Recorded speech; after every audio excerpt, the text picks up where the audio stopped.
Vous connaissez cette sensation quand vous découvrez, des années après, que quelque chose d'important dans votre famille n'était pas exactement comme on vous l'avait raconté? Pas un mensonge, juste une version arrangée, adoucie, polie. Comme cet oncle qu'on disait parti travailler à l'étranger alors qu'il était en prison. Comme cette grand-mère dont on disait qu'elle était fragile alors qu'elle avait été internée.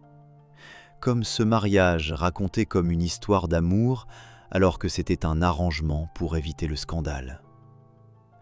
Avec l'âge, les silences se brisent, les vraies histoires refont surface, et parfois, la vérité change tout ce que vous croyez comprendre. Aujourd'hui, nous allons parler de la prière la plus récitée au monde. Des milliards de personnes l'ont prononcée, vous-même peut-être des milliers de fois. Le Notre Père. Mais voici ce qu'on ne vous a jamais dit.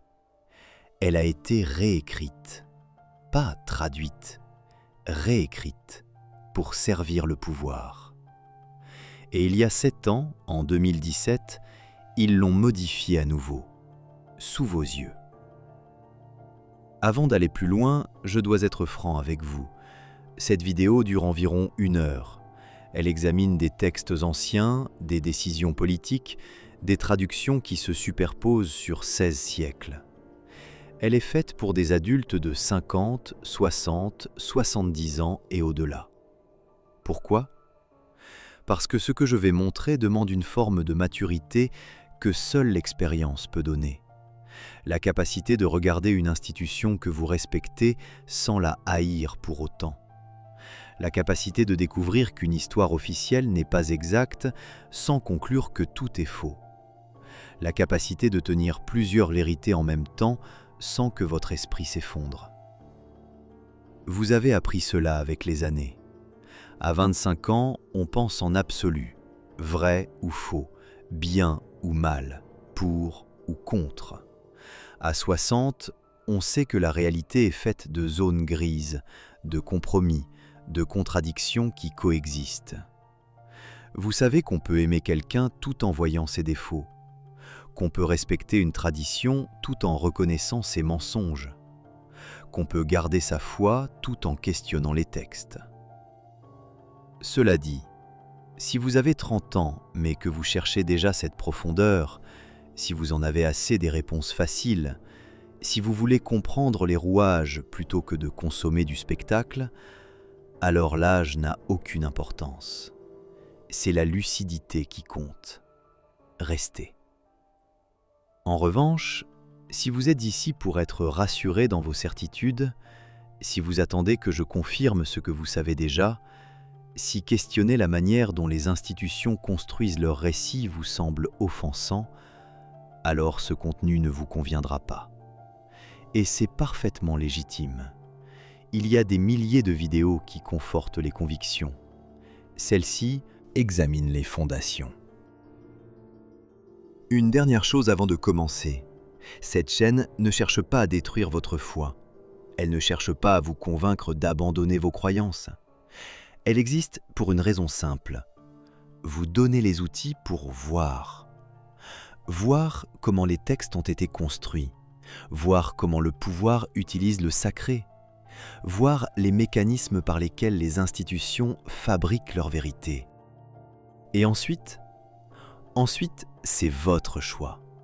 Continuer à croire avec les yeux ouverts ou choisir un autre chemin.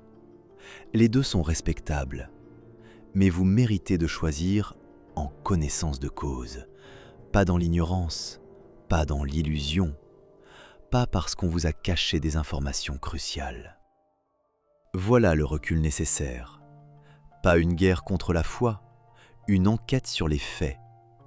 Pas un jugement sur les croyants, une analyse des textes. Pas une condamnation de l'Église, une révélation de ses choix historiques. Vous avez la maturité pour faire la différence. C'est pourquoi vous êtes encore là. Alors, allons-y.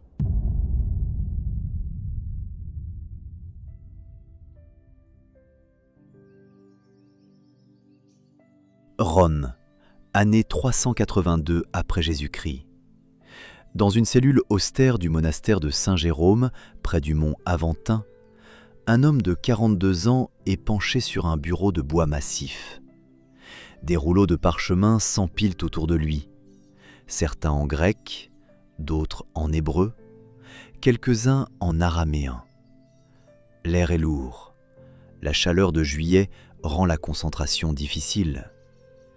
Par la fenêtre étroite, on entend les bruits de la ville, charrettes, vendeurs, cris d'enfants. Mais Jérôme de Stridon ne les entend pas. Il est totalement absorbé par le texte qu'il vient de recevoir. Une lettre, scellée du sceau papal, envoyée par Damas Ier, évêque de Rome. Jérôme relit les mots une troisième fois, comme pour s'assurer qu'il a bien compris. Les textes grecs circulent dans trop de versions différentes. Certaines favorisent les hérétiques, d'autres sèment la confusion parmi les fidèles. Tu vas créer une version latine, la version qui fera autorité, pas seulement une traduction, une standardisation. Jérôme pose la lettre. Ses mains tremblent légèrement. Il comprend parfaitement ce que le pape lui demande. Pas de traduire fidèlement, de choisir. Entre plusieurs manuscrits grecs qui disent des choses différentes, il devra décider lequel est correct. Entre plusieurs interprétations possibles d'un mot hébreu, il devra trancher. Et ces choix ne seront pas guidés uniquement par la philologie. Ils seront guidés par la théologie, par ce que l'Église a défini comme orthodoxe au Concile de Nicée, 57 ans plus tôt. Sur le bureau devant lui, 3 rouleaux, 3 versions grecques du Notre Père provenant de 3 manuscrits différents de l'Évangile de Matthieu. Version 1. Ne nous fais pas entrer dans l'épreuve. Version 2. Ne nous conduis pas vers la tentation. Version 3. Garde-nous de l'épreuve. Quelle version choisir ? Jérôme ferme les yeux. Il sait que son choix sera récité par des millions de chrétiens pendant des siècles, peut-être pour toujours. Il se lève, marche jusqu'à la fenêtre, observe Rome qui s'étend sous ses yeux. 69 ans plus tôt, Constantin a légalisé le christianisme. 57 ans plus tôt, Nicée a défini l'orthodoxie. Maintenant, il faut verrouiller les textes, les unifier, empêcher toute déviation future. Jérôme retourne à son bureau, trempe sa plume dans l'encre, hésite encore un instant, puis écrit « Eneno synducas in tentationem » et ne nous induit pas en tentation. Ce mot, inducas, va poser problème pendant 16 siècles, parce qu'il implique que Dieu pourrait activement conduire l'homme vers le mal, ce qui contredit la théologie. Mais Jérôme le sait, il fait ce choix consciemment, parce que les autres versions sont encore plus problématiques, parce qu'il faut trancher, parce que l'Empire ne peut pas tolérer l'ambiguïté. Il ne le sait pas encore, mais ce qu'il vient d'écrire sera modifié en français en 1966, puis à nouveau en 2017, parce que le problème théologique qu'il vient de créer ne disparaîtra jamais. Mais continuons, parce que ce que Jérôme fait ce jour-là n'est que la première étape d'un processus qui a commencé bien avant lui. Pour comprendre comment le Notre Père a été réécrit, il faut d'abord comprendre une chose fondamentale. Il n'y a jamais eu un Notre Père. Il y en a toujours eu plusieurs. Prenez votre Bible, n'importe quelle Bible. Ouvrez l'Évangile selon Matthieu, chapitre 6, versets 9 à 13. Lisez le Notre Père. Maintenant, fermez Matthieu. Ouvrez l'Évangile selon Luc, chapitre 11, versets 2 à 4. Lisez le Notre Père. Vous le voyez ? ce ne sont pas les mêmes mots, pas le même nombre de phrases, pas la même prière. Matthieu 6, versets 9 à 13, la version complète. Notre Père qui es aux cieux, que ton nom soit sanctifié, que ton règne vienne, que ta volonté soit faite sur la terre comme au ciel. Donne-nous aujourd'hui notre pain de ce jour. Pardonne-nous nos offenses, comme nous pardonnons aussi à ceux qui nous ont offensés. Et ne nous soumets pas à la tentation, mais délivre-nous du mal. Cette demande, structure élaborée, ton solennel. Luc 11, versets 2 à 4, la version courte. Père, que ton nom soit sanctifié, que ton règne vienne. Donne-nous chaque jour notre pain quotidien. Pardonne-nous nos péchés, car nous pardonnons aussi à quiconque nous offense. Et ne nous soumets pas à la tentation. 5 demandes seulement, pas de notre devant Père, pas de qui est aux cieux, pas de que ta volonté soit faite, pas de délivre-nous du mal. Plus court, plus simple, plus direct. Alors, laquelle est authentique? Laquelle Jésus a-t-il réellement enseigné? La réponse que la plupart des théologiens donnent est fascinante. Probablement aucune des deux. Bruce M. Metzger, l'un des plus grands spécialistes du Nouveau Testament du XXe siècle, dans son Textual Commentary on the Greek New Testament, publié en 1994, explique ceci. Jésus enseignait en araméen, pas en grec. Or, aucun texte araméen du Notre Père ne nous est parvenu de l'époque de Jésus. Les évangiles de Matthieu et Luc ont été rédigés en grec entre 70 et 90 après Jésus-Christ, soit 40 à 60 ans après sa mort. Cela signifie que ce que nous lisons dans nos Bibles aujourd'hui n'est pas la prière originale en araméen que Jésus aurait enseignée. C'est une traduction grecque, réalisée plusieurs décennies plus tard, par des auteurs qui n'ont jamais entendu Jésus parler. Mais cela devient encore plus intéressant. Matthieu et Luc n'ont pas traduit la même version. Pourquoi? Parce que Jésus ne l'a probablement pas enseigné une seule fois. Il l'a probablement répété à différents moments, dans différents contextes, avec différentes formulations, comme n'importe quel enseignant. Vous expliquez la même idée plusieurs fois, mais vous ne dites jamais exactement les mêmes mots. Alors, Matthieu et Luc, chacun de leur côté, ont recueilli une version différente de cette prière, ou plutôt, ils ont synthétisé ce qu'ils avaient entendu raconter par des témoins qui eux-mêmes rapportaient des souvenirs vieux de plusieurs décennies. Pendant 40 à 60 ans, cette prière a circulé oralement, dans différentes communautés, en araméen d'abord, puis traduite en grec par différentes personnes.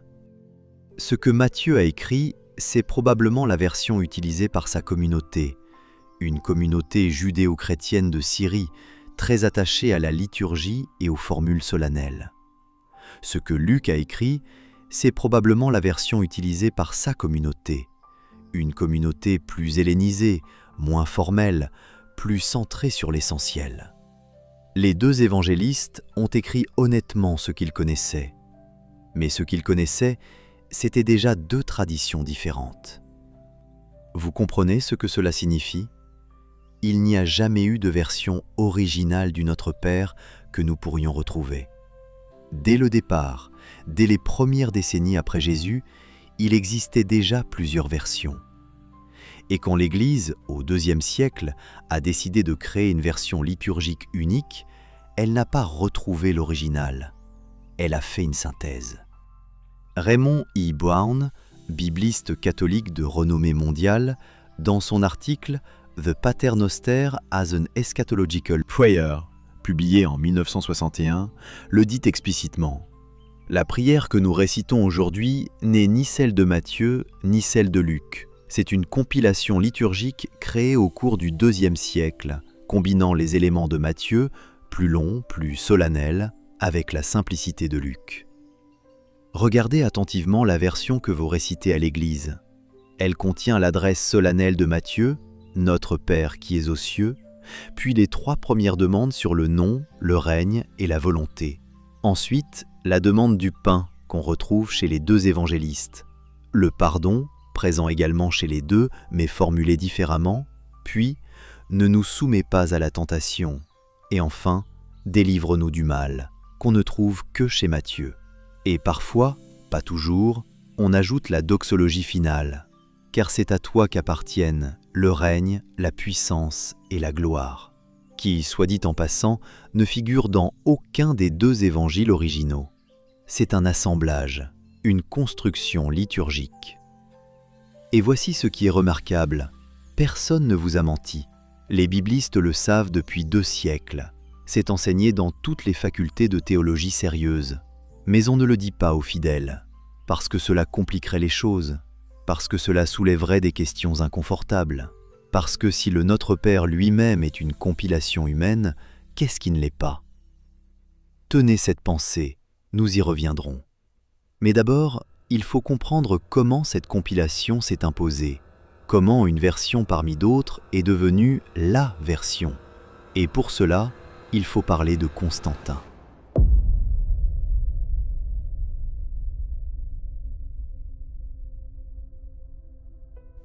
« 325 après Jésus-Christ, Nicée, Asie mineure.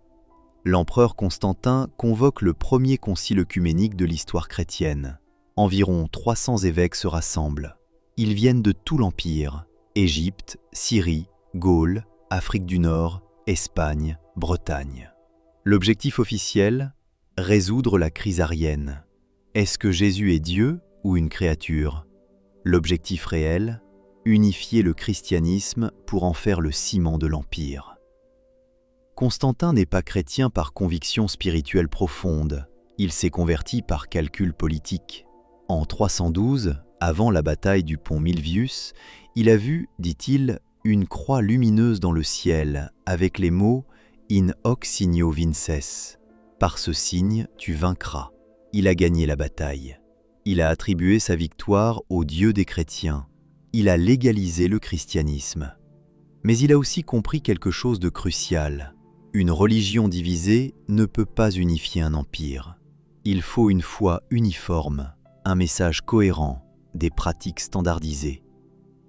Eusèbe de Césarée, historien de la cour de Constantin, écrit explicitement dans sa Vie de Constantin, livre 3, chapitre 5, « L'empereur désirait que tous adorent Dieu de la même manière, avec les mêmes mots, afin que l'empire ne soit pas divisé par des pratiques différentes. » Les mêmes mots, pas seulement les mêmes croyances théologiques, les mêmes prières, les mêmes liturgies, les mêmes textes. À Nicée, les évêques définissent donc ce qui est orthodoxe et ce qui est hérétique. Jésus est-il Dieu? Oui. L'arianisme est condamné. Est-il de la même substance que le Père? Oui. Homoousios, le terme grec est imposé. Les textes qui contredisent cette définition doivent-ils être détruits? Oui. Mais Nicée ne s'occupe pas encore des prières, c'est trop tôt. Les communautés sont encore trop diverses. L'uniformisation liturgique vient après, progressivement, sur 2 siècles. Au IVe siècle, les grandes églises, Rome, Alexandrie, Antioche, Constantinople, commencent à standardiser leur liturgie. Et parmi ces liturgies, le Notre Père. Paul F. Bradshaw, spécialiste de l'histoire liturgique, dans The Search for the Origins of Christian Worship, publié en 2002, explique « La liturgie chrétienne primitive était extrêmement diverse. Chaque communauté avait ses propres pratiques. Ce n'est qu'au IVe siècle, sous l'impulsion impériale, que commence un processus d'uniformisation. Ce processus ne vient pas de la base, il vient du sommet. Les évêques des grandes villes, sous pression politique, imposent des modèles. Les communautés périphériques doivent s'aligner. Celles qui refusent sont marginalisées, puis condamnées, puis effacées. Prenons un exemple concret. Les communautés syriaques, qui parlent araméen, la langue de Jésus, ont leur propre version du Notre Père. La Péchita, Bible syriaque datant du IIe siècle, contient une formulation légèrement différente, notamment « Délivre-nous du malin », une entité personnifiée, au lieu de « Délivre-nous du mal », concept abstrait. Nuance théologique importante. Le mal est-il une force extérieure, Satan, ou une tendance humaine intérieure? Pendant des siècles, les églises syriaques, nestoriennes, jacobites, ont conservé leur version. Mais progressivement, sous la pression de Rome et de Constantinople, elles ont dû s'aligner sur la version officielle. Aujourd'hui, seules quelques églises orientales anciennes conservent encore des traces de ces variantes. Pourquoi? Parce qu'elles étaient isolées géographiquement, protégées par les déserts, les montagnes, les distances. Mais partout où le pouvoir impérial pouvait atteindre, l'uniformisation s'est imposée. Sebastian Brock, dans The Bible in the Syriac Tradition, publié en 2006, le formule ainsi. Les églises non contrôlées par Rome ou Constantinople ont préservé des traditions liturgiques distinctes. Mais dès qu'une région tombait sous influence impériale, ses particularités liturgiques disparaissaient en une génération. Le pouvoir ne tolère pas la diversité, parce que la diversité permet le questionnement, et le questionnement menace l'autorité. Revenons à Jérôme dans sa cellule à Rome en 382. Il sait tout cela. Il a voyagé. Il a rencontré des communautés syriennes, égyptiennes, africaines. Il a vu leurs textes différents. Mais son mandat est clair. Créer une version latine. Pas 10. Une. Alors il choisit. Il tranche. Il uniformise. Et ce qu'il crée, la Vulgate latine, devient la Bible officielle de l'Occident chrétien pendant plus de 1000 ans. Jusqu'à la Réforme protestante au XVIe siècle, personne en Occident ne lit la Bible autrement qu'en latin. Et le latin qu'ils lisent, c'est celui de Jérôme. Un homme, une décision, 16 siècles de conséquences. Mais Jérôme n'a pas agi seul. Il a agi sous ordre papal, sous pression impériale, dans un contexte politique précis. Et les choix qu'il a faits n'étaient pas neutres. Il servait une vision théologique, une structure de pouvoir. Regardons maintenant un exemple concret de ces choix, un verset qui pose problème depuis 16 siècles. Ne nous soumets pas à la tentation.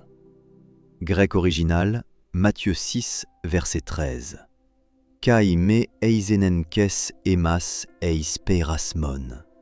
Traduction littérale, mot à mot, kai égale et, me égale ne pas, eisenenkes égale fait entrer, conduit dans, emas égale nous, eis égale dans, vers, peirasmon égale épreuve, tentation. Donc, et ne nous fais pas entrer dans l'épreuve, ou et ne nous conduis pas vers la tentation. Problème immédiat? Cela implique que Dieu pourrait volontairement nous conduire au mal. Or, cela contredit la théologie chrétienne fondamentale. Épître de Jacques, chapitre 1, verset 13. Dans l'épreuve de la tentation, que personne ne dise « ma tentation vient de Dieu ».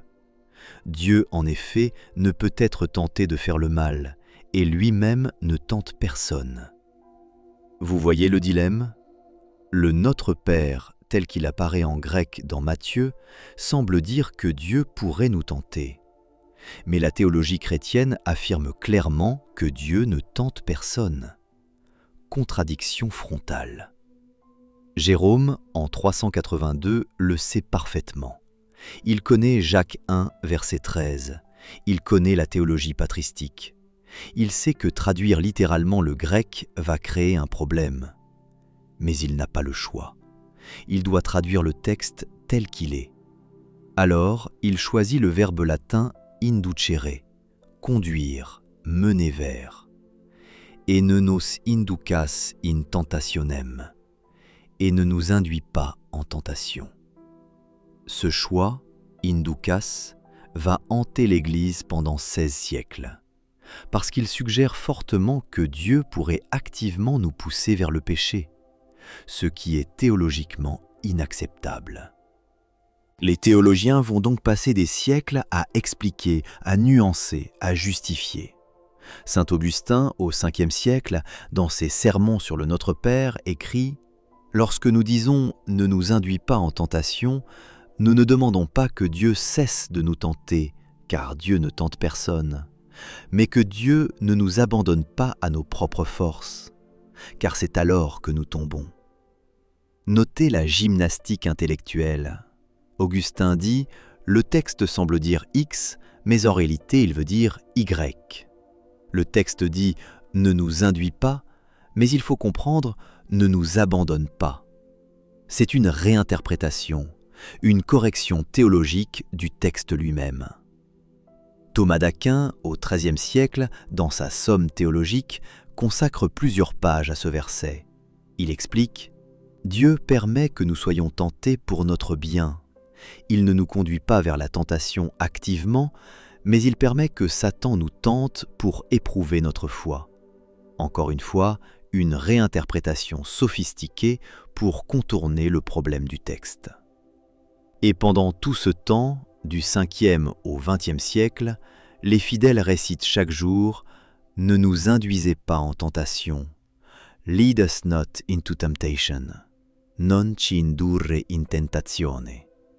Des formulations qui, prises littéralement, suggèrent que Dieu pourrait nous pousser vers le mal. Mais pourquoi Jérôme n'a-t-il pas simplement choisi une traduction moins problématique ? Parce qu'il voulait rester proche du grec, et le grec lui-même est ambigu. Le verbe eisphero, faire entrer, conduire vers, peut avoir plusieurs sens. Jérôme aurait pu traduire par « ne permite »,« ne permet pas », ce qui aurait été moins fort. Mais cela aurait été une interprétation, pas une traduction littérale. Et Jérôme, en bon philologue, préférait rester fidèle au grec, même si cela créait un problème théologique, plutôt que de réécrire le texte selon ses convictions. Alors, pendant 16 siècles, l'Église vit avec cette tension. Le texte dit une chose, la théologie en dit une autre. Et les fidèles récitent un verset qui contredit la doctrine. Jusqu'à ce que, 1966, Concile Vatican II vient de se terminer. L'Église catholique entreprend une réforme liturgique majeure. Parmi les changements, révision des traductions vernaculaires de la Bible et des prières. La Conférence des évêques de France décide de modifier la traduction du Notre Père. Fini « Ne nous induisez pas en tentation », désormais « Ne nous soumets pas à la tentation ». Ce changement est significatif. Induire implique une action volontaire, active, Dieu qui nous pousse vers le mal. Soumettre est plus passif, Dieu qui permet, qui n'intervient pas pour nous protéger. C'est moins problématique théologiquement. Mais le problème demeure. D'autres pays font des choix différents. L'Italie passe de « non ci indurre in tentazione » à « non abbandonarci alla tentazione », ne nous abandonne pas à la tentation. L'Espagne garde « non os dejes caer en la tentación », ne nous laisse pas tomber dans la tentation. L'Allemagne utilise « und führe uns nicht in Versuchung » et ne nous conduit pas en tentation. Chaque langue cherche sa solution, mais aucune ne résout complètement le dilemme théologique. Et puis, 50 ans plus tard, le 3 décembre 2015, le pape François accorde une interview à la chaîne de télévision italienne TV 2000. Et il dit quelque chose d'extraordinaire. La traduction du Notre Père n'est pas bonne. Ne nous soumets pas à la tentation n'est pas une bonne traduction. Le journaliste est surpris. Il demande pourquoi. François répond « C'est moi qui tombe. Ce n'est pas Dieu qui me pousse dans la tentation pour ensuite voir comment je suis tombé. Un père ne fait pas ça. Un père aide à se relever immédiatement. »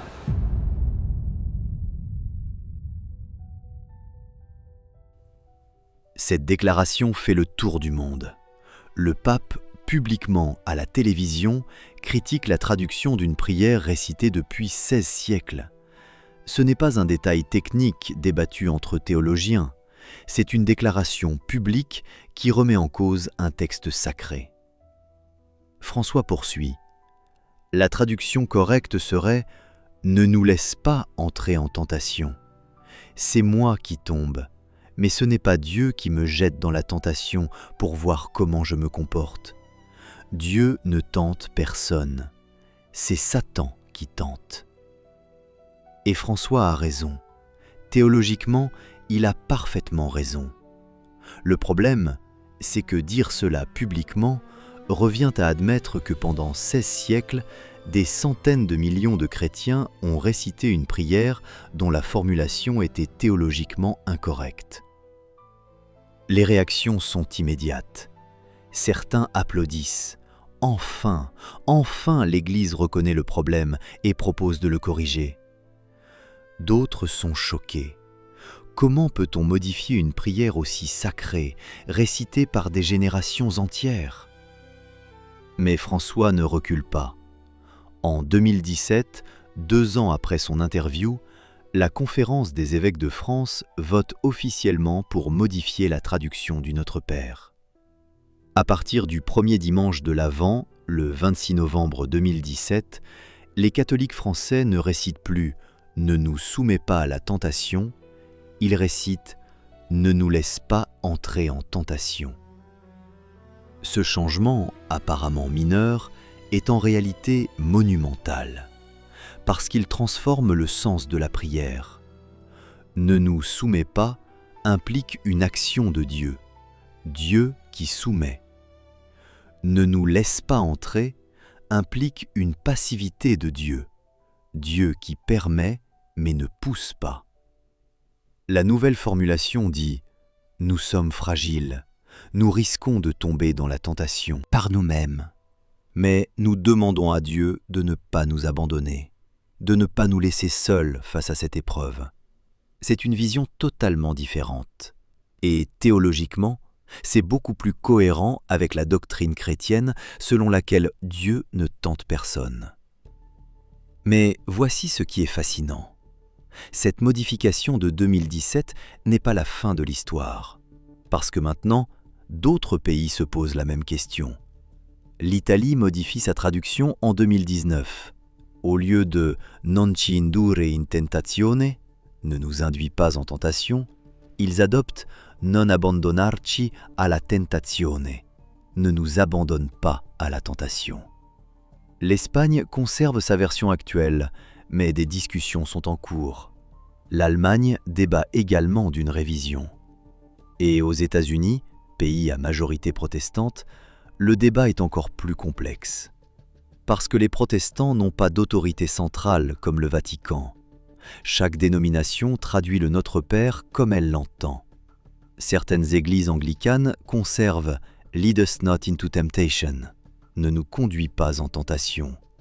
D'autres adoptent « Save us from the time of trial » sauve-nous du temps de l'épreuve. D'autres encore utilisent « Do not bring us to the test » ne nous amène pas à l'épreuve. Ce que cela montre, c'est que le texte sacré n'est jamais figé.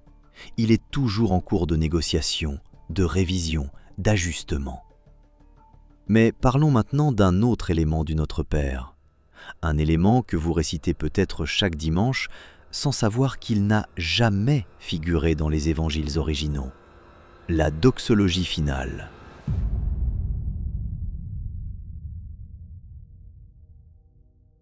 Car c'est à toi qu'appartiennent le règne, la puissance et la gloire, pour les siècles des siècles. Amen. Ouvrez votre Bible. Matthieu 6, versets 9 à 13. Lisez le Notre Père jusqu'à la fin. Vous voyez ? Le texte s'arrête à « Mais délivre-nous du mal ». Point. Fin. Il n'y a pas de doxologie. Maintenant, ouvrez Luc 11, versets 2 à 4. Pareil, pas de doxologie. Alors, d'où vient cette phrase que des millions de protestants et certains catholiques récite chaque dimanche. C'est un ajout liturgique, créé au IIe siècle pour les besoins de la prière publique. Dans le judaïsme, il est d'usage de terminer une prière par une doxologie, une formule de louange. C'est une manière de clore solennellement l'oraison. Les premières communautés chrétiennes, composées majoritairement de juifs convertis, ont naturellement adopté cette pratique. Alors, quand ils récitaient le Notre Père dans leur liturgie, ils ajoutaient une doxologie à la fin. La Didaché, texte chrétien datant d'environ l'an 100, contient la plus ancienne trace écrite de cette doxologie. Chapitre 8, elle donne le Notre Père suivi de « Car à toi appartiennent la puissance et la gloire pour les siècles ». Notez, pas tout à fait la formulation actuelle, mais très proche. Au fil des siècles, cette doxologie s'est répandue dans les liturgies orientales, Byzance, Antioche, Alexandrie. Mais Rome ne l'a jamais adoptée officiellement. Pourquoi ? Parce que les théologiens romains savaient que ce n'était pas dans les évangiles originaux, c'était un ajout liturgique. Et Rome, soucieuse de fidélité textuelle, a préféré s'en tenir aux textes bibliques stricts. Mais lors de la réforme protestante, au XVIe siècle, les réformateurs ont conservé la doxologie. Pourquoi ? Parce qu'elle était dans certains manuscrits grecs tardifs, des manuscrits byzantins qui l'avaient intégrée.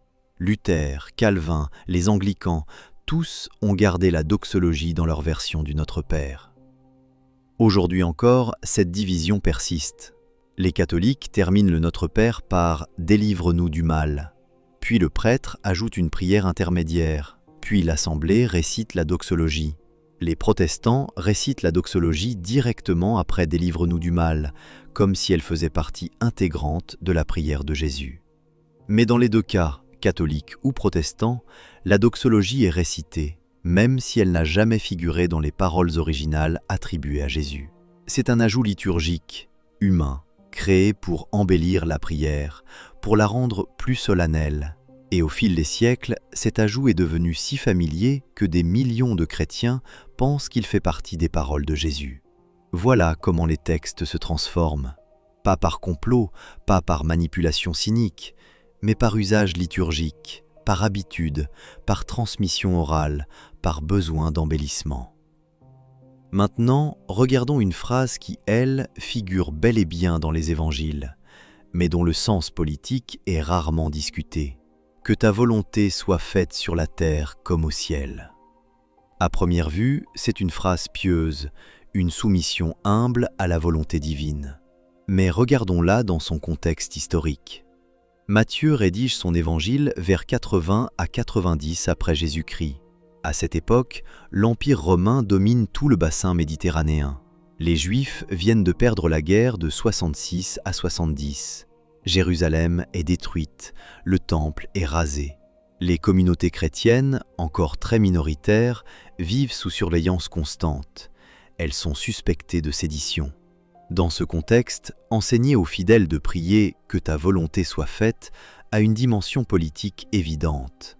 C'est enseigner la soumission, pas seulement à Dieu, mais à l'ordre établi, à l'autorité, au pouvoir. L'Épître aux Romains, chapitre 13, versets 1 et 2, l'exprime explicitement. « Que chacun se soumette aux autorités supérieures, car il n'y a point d'autorité qui ne vienne de Dieu, et celles qui existent ont été instituées par Dieu. C'est pourquoi celui qui s'oppose à l'autorité résiste à l'ordre que Dieu a établi. » Vous voyez le glissement ? Si toute autorité vient de Dieu, alors se soumettre à l'autorité politique, c'est se soumettre à Dieu. Et prier « que ta volonté soit faite », c'est accepter l'ordre social et politique tel qu'il est. Ce n'est pas un hasard si le christianisme, religion initialement persécutée, est devenu religion d'État en moins de 3 siècles. Parce qu'il enseignait la soumission, la patience, l'acceptation, la résignation face à l'injustice terrestre en échange de la promesse d'une récompense céleste. Constantin l'a parfaitement compris. Une religion qui enseigne « que ta volonté soit faite », c'est-à-dire « accepte ton sort », est une religion utile pour maintenir l'ordre social. beaucoup plus utile qu'une religion révolutionnaire qui appellerait à renverser les puissants. Est-ce que cela signifie que Jésus enseignait la soumission politique ? C'est plus complexe. Jésus vivait sous occupation romaine. Enseigner ouvertement la révolte aurait signé son arrêt de mort immédiat. Alors, il utilisait un langage ambigu. « Rendez à César ce qui est à César et à Dieu ce qui est à Dieu ». Phrase qu'on peut interpréter de deux façons opposées. Mais quand Matthieu rédige son évangile, 40 ans après la mort de Jésus, dans un contexte post-destruction de Jérusalem, le sens politique de « que ta volonté soit faite » est clair. C'est un appel à la résignation, à l'acceptation de l'ordre établi. Et cette phrase traverse les siècles. Elle est récitée par des serfs au Moyen-Âge, par des esclaves dans les plantations, par des ouvriers exploités au XIXe siècle, toujours avec le même message implicite. Accepte ton sort, c'est la volonté de Dieu. Alors oui, le Notre Père a servi le pouvoir. Pas uniquement, pas exclusivement. Il a aussi nourri la foi sincère de milliards de personnes. Mais il a également été un outil de contrôle social. Et ça mérite d'être dit. Alors voici la question que vous devez vous poser. Si le Notre Père a été modifié en 2017 et en 1966 et au IVe siècle par Jérôme et au 1er siècle lors de l'harmonisation entre Matthieu et Luc, quel est le vrai Notre Père ? La réponse, et c'est peut-être la révélation la plus importante de tout ce que nous venons de voir, c'est qu'il n'y a jamais eu de vrai Notre Père, au sens d'un texte unique, immuable, dicté mot pour mot par Dieu. Il y a toujours eu des versions, des choix, des traductions, des interprétations. Jésus a enseigné une prière en araméen. Nous n'avons pas ce texte araméen. Matthieu et Luc ont rapporté deux versions grecques différentes. Nous avons ces textes, mais ils ne sont pas identiques. Les premières communautés chrétiennes ont harmonisé ces versions pour créer une prière liturgique. Nous récitons cette harmonisation, pas le texte original. Jérôme a traduit cette harmonisation en latin, et ses choix de mots ont créé des problèmes théologiques qui ont duré 16 siècles. Les traducteurs du XXe siècle ont tenté de corriger ces problèmes, avec des succès variables. Et en 2017, une nouvelle modification a été apportée. Alors, où est la vérité dans tout cela ? Regardons maintenant comment ce même mécanisme fonctionne dans d'autres traditions. Parce que le Notre Père n'est pas un cas isolé, c'est un exemple parmi d'autres. Dans l'islam, le Coran est considéré comme la parole littérale de Dieu, révélée en arabe à Mohammed. Mais il existe 7 lectures canoniques du Coran, qira'at, avec des variations de prononciation et parfois de sens. Pourquoi cette version si c'est la parole littérale de Dieu ? Parce que l'arabe du 7e siècle n'avait pas de point diacritique. Les consonnes pouvaient se lire de plusieurs façons. Alors, au fil du temps, différentes écoles ont établi différentes lectures. Toutes sont considérées comme valides. Dans le judaïsme, la Torah est le texte le plus sacré. Mais il existe une tradition rabbinique selon laquelle la Torah a 70 visages, c'est-à-dire 70 interprétations valides. Pourquoi ? Parce que le texte hébreu, écrit sans voyelles, peut se lire de multiples façons. Et ces multiples lectures sont encouragées, pas condamnées. Dans le bouddhisme, les enseignements du Bouddha ont été transmis oralement pendant 400 ans avant d'être mis par écrit. Résultat, il existe plusieurs canons bouddhistes, pali, sanskrit, chinois, tibétain, qui racontent différemment les mêmes événements. Partout, dans toutes les traditions, le même pattern. Un enseignant charismatique transmet oralement un message. Ses disciples se souviennent différemment. Des décennies passent, des siècles. Le message est mis par écrit, traduit, recopié. Des variantes apparaissent, des écoles se forment, des interprétations divergent. Et à un moment, une autorité centrale décide de standardiser, d'imposer une version. Ce n'est pas un complot, c'est la nature même de la transmission humaine. Les textes sacrés sont construits par des humains, pas révélés d'en haut, achevés et purs. Alors, voici ce que tout cela révèle sur le pouvoir. Le pouvoir ne fonctionne pas principalement par la force, il fonctionne par le contrôle du récit. Celui qui contrôle les textes sacrés contrôle ce que les gens croient. Celui qui contrôle ce que les gens croient contrôle comment ils se comportent. Celui qui contrôle comment les gens se comportent contrôle la société. Constantin l'a compris au IVe siècle. C'est pourquoi il a convoqué Nicée. C'est pourquoi il a ordonné la standardisation des textes. Pas par piété, par stratégie politique. Les rois médiévaux l'ont compris. C'est pourquoi ils interdisaient la traduction de la Bible en langue vernaculaire.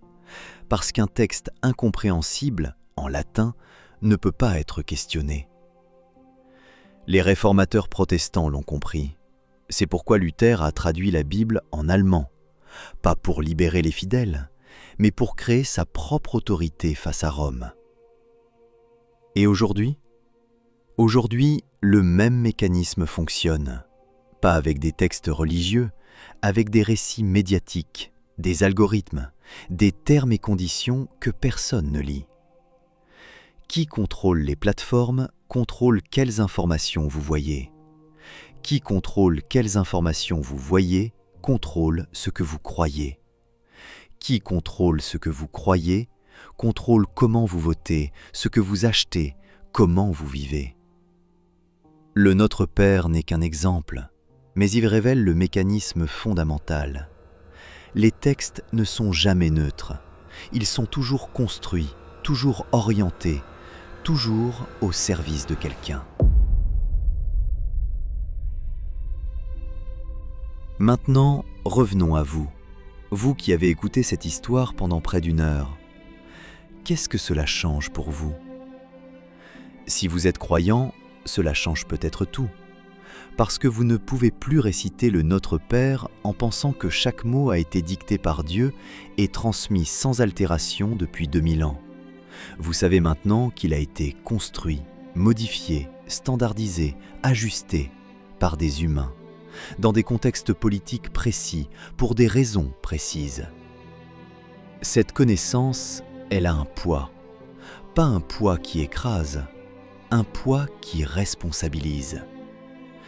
Parce que maintenant, vous ne pouvez plus prétendre ne pas savoir. Vous ne pouvez plus réciter cette prière ou n'importe quelle formule sacrée en pensant naïvement qu'elle est la parole pure de Dieu. Vous savez qu'elle est passée par des mains humaines, qu'elle a été façonnée, traduite, interprétée, ajustée. Est-ce que cela détruit la prière ? Cela dépend de vous. Si votre foi reposait sur l'idée que chaque mot était littéralement dicté par Dieu sans médiation humaine, alors oui, c'est perturbant. Mais si votre foi est plus mature, si vous comprenez que le sacré se manifeste à travers l'humain, pas malgré l'humain, alors cela enrichit votre compréhension. Vous pouvez encore réciter le Notre Père, mais vous le réciterez différemment, avec conscience, avec lucidité, avec gratitude envers ceux qui l'ont préservé, même imparfaitement. Et surtout, vous pouvez transmettre à vos enfants, à vos petits-enfants, à ceux qui viennent après vous. Pas la prière, elle-même, ils la connaissent peut-être déjà, mais la capacité de voir derrière la prière, de comprendre comment les textes se construisent, comment les institutions les utilisent, comment le pouvoir façonne les mots. C'est peut-être le plus bel héritage que vous puissiez laisser. Non pas des certitudes rassurantes qui enferment, mais des outils pour voir, pour comprendre, pour choisir en connaissance de cause. Dans un monde où les deepfakes vont devenir indétectables, dans un monde où les algorithmes vont personnaliser la vérité, dans un monde où distinguer le réel du fabriqué sera de plus en plus difficile, Vos enfants et petits-enfants auront besoin de ces outils. Ils auront besoin de savoir poser les questions. Qui a créé ce récit? Quand et pourquoi? À qui profite-t-il? Quelles alternatives ont été écartées? Quelles preuves indépendantes existent? Et vous pouvez leur apprendre cela, pas en les gavant de théories du complot, mais en leur montrant comment fonctionne le mécanisme, concrètement, avec l'exemple du Notre Père. Tu vois cette prière que grand-mère récite depuis 60 ans? Elle a été modifiée en 2017 et en 1966 et au IVe siècle. Voici comment, voici pourquoi, voici ce que ça nous apprend. Transmission, lucidité, liberté. Vous êtes arrivés jusqu'ici, 1 heure d'enquête, des dates, des manuscrits, des décisions politiques, des traductions qui s'empilent sur 16 siècles. Si vous êtes encore là, c'est que quelque chose en vous cherchait cette profondeur. Cette profondeur est en voie de disparition. Dans un monde qui valorise la vitesse, la simplicité, la consommation rapide, prendre 1 heure pour comprendre comment une prière a été construite semble presque absurde. Mais vous l'avez fait. Parce que vous savez que comprendre les mécanismes profonds vaut mieux que de consommer 1000 contenus superficiels. Abonnez-vous, non pas pour me soutenir personnellement, mais parce que vous faites partie d'une génération en train de disparaître. Une génération qui tolère encore la complexité, qui accepte la nuance, qui peut tenir une réflexion pendant 1 heure sans avoir besoin de stimulation constante. Vos enfants, vos petits-enfants grandissent dans un monde différent. Un monde où l'attention moyenne dure 8 secondes. Un monde où la complexité est perçue comme ennuyeuse. Un monde où on scrolle sans s'arrêter, où on like sans réfléchir, où on partage sans vérifier. Mais vous pouvez leur montrer qu'une autre façon existe, une façon plus lente, plus exigeante, plus gratifiante. Une façon qui demande de l'effort, mais qui apporte de la vraie compréhension. En vous abonnant, vous leur dites « Cette forme de pensée existe encore, elle a de la valeur, elle mérite d'être préservée. » Dans un océan de superficialité, quelques îlots de profondeur résistent. Et tant qu'il y aura des gens pour les chercher, ils continueront d'exister. Abonnez-vous, pas pour moi, pour eux.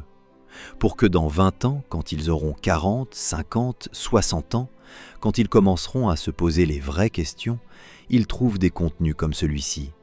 Des contenus qui respectent leur intelligence, qui honorent leur expérience, qui leur donnent des outils plutôt que des certitudes. Parce que la vérité ne meurt jamais vraiment. Elle traverse les siècles. Elle survit aux censures, au brûlement de livres, aux standardisations. Elle trouve toujours son chemin. Elle germe à nouveau dans les esprits prêts à la recevoir.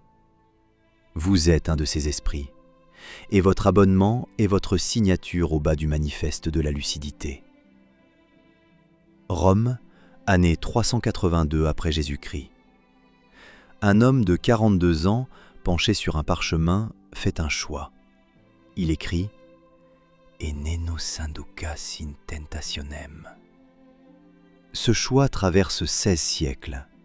Il est modifié en 1966, puis à nouveau en 2017. Le processus n'est pas terminé.